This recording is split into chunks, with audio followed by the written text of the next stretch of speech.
Ultimately, though, you've got to ask yourself, where does life come from? Does it come from non-life, or does it come from life? It's far more reasonable to believe life comes from life than it is reasonable to believe that life comes from non-life. Yeah, and God is non-life. No, God is a living being. No, he's not. He's an entity. Entity's just So when you say he, you're talking about a living being. Yeah, because I choose to personify it. People personify things. And everyone has personified it. They consider it a him. Well, the good news of Jesus Christ is that God is not an it. God is a he, a personal being. No, he's not a male, but he's a personal being who loves you. It takes a personal being. He does not love me. Well, Jesus said he does. So take it up with Jesus. Apparently he does not.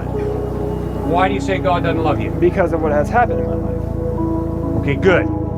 Sir, a lot of bad stuff happened to a dude named Job.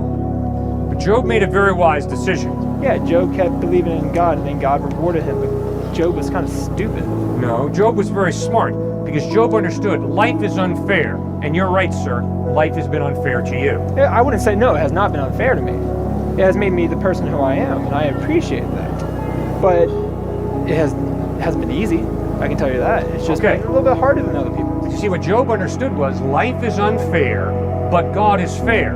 Don't get the two mixed up. So when life throws screwballs in your face, don't clench your fist and wave it at God. That's misplaced anger. It's not God who's getting you. No, it's man. Good. It's man. Or it's the unfairness of the circumstances of life. Okay? But remember, God's character is good, Jesus revealed. And Jesus doesn't blow smoke. He's reliable. Yes, but if we blame men for the bad things that happen to us, shouldn't we thank men for when good stuff happens to us? You better thank. The same way my sons thank me for the gifts I've given them. But not God. Someone gives you gifts. Well, ultimately, yes. Ultimately, all the good things that I enjoy are gifts from God. And so ultimately all the bad things that happen to us are because of God. No, the bad things that happen, I'll tell you why. Genesis 3, chapter 3 records it very clearly. When we human beings told God, get lost, he partially honored our request, he took a step back from planet Earth, and chaos, unfairness erupted. That's why we say that life is unfair. Not because God created it unfair, but because we told God, get out of here. He respects our free will. He takes a step back, and chaos fills the gap. So you're born into an unfair, chaotic world. We all are. It wouldn't be an unfair world, it should be a chaotic world. Fine. Chaotic, unfair, junk happens. Yeah. Painful junk happens. Yes, and we can blame that on men. And then a lot of it's a direct result of human irresponsibility, but also a lot of it's because life is unfair. A little baby dying of a gross genetic birth defect. Not necessarily because mom was a crack addict, but because of some genetic breakdown. Why? Because we're born into a chaotic, messed up, unfair world. It's not unfair, it's just chaotic. Okay. It just happens. Believe me, I'm not here to straighten out the etymology between chaotic and unfair. Yeah, okay? I'm not going to try to do that either. That's too hard. My brain cannot process that. I'm a liberal arts major. But it's just that why should we thank God and not blame him?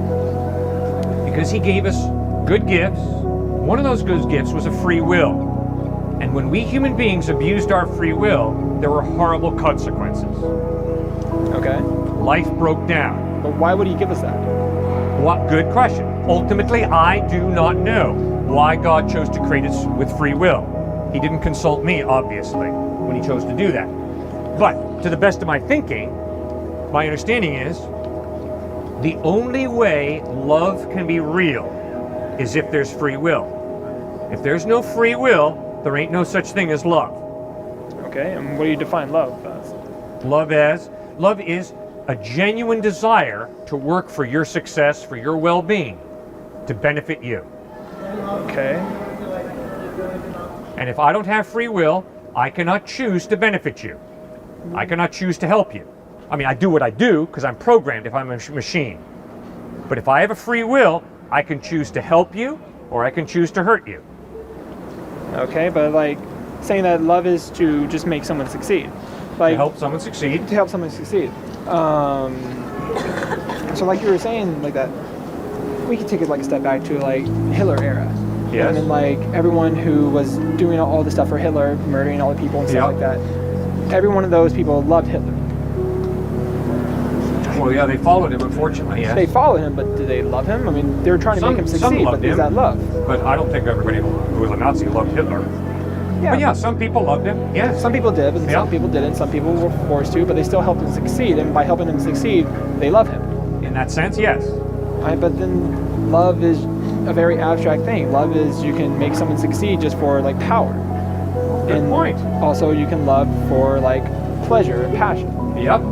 But that's not really.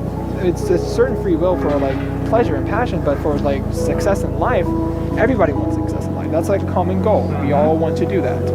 And whether we succeed in life, that's not. Do we love ourselves? We could, or there is no love at all. It's just like an empty pursuit for power, for money, for stuff like that.